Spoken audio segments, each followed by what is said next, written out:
खैर अरेस्ट तो किसी वो जो है उनका उनका बाप भी कोई नहीं कर सकता स्वामी रामदेव को। खैर अरेस्ट तो किसी वो जो है उनका उनका बाप भी कोई नहीं कर सकता स्वामी रामदेव को।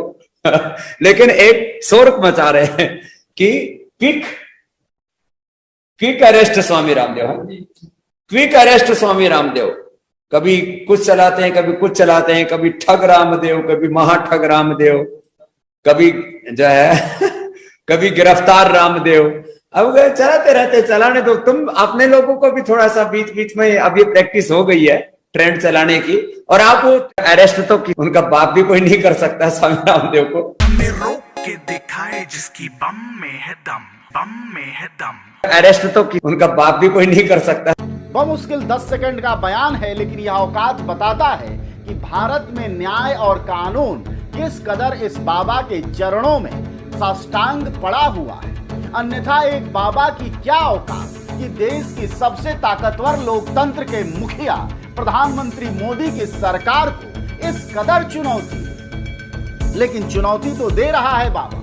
कहता है किसी के बाप की हिम्मत। अगर प्रधानमंत्री को उनकी यह बात समझ में नहीं आती और भक्तों तक यह बात पहुंच नहीं रही है तो उसको समझने के लिए यह वीडियो देखें। इस वीडियो और उस वीडियो में एक तालमेल यह है कि बेसिकली बाबा भदेश भाषा में यही कहना चाहते हैं, हाँ दम तो हमें गिरफ्तार कर लो। लेकिन चूंकि बाबा पतंजलि के मालिक हैं, अरबपति हैं, इंडस्ट्रियलिस्ट हैं, योग गुरु हैं, भारतीय संस्कृति के पुरोधा हैं, इसलिए उन्होंने कहा कि किसी के बाप में दम हो तो गिरफ्तार करो। तो क्या प्रधानमंत्री मोदी की बहुत ताकतवर सरकार, पूर्ण बहुमत से चुनी गई है इतनी बड़ी सरकार, यह समझेगी और सुनेगी कि आखिर इस बाबा का क्या इलाज किया जाए। आईएमए के पास कोई फोर्स तो है नहीं, पुलिस बल तो है नहीं डॉक्टरों के पास जो इनको गिरफ्तार करें, न जज हैं न कलेक्टर हैं। यह सब तो प्रधानमंत्री मोदी की सरकार और राज्य सरकारों के पास है। अगर राज्य सरकार इन चुनौतियों के बाद भी इस बाबा का कुछ बाल बाका नहीं कर पाती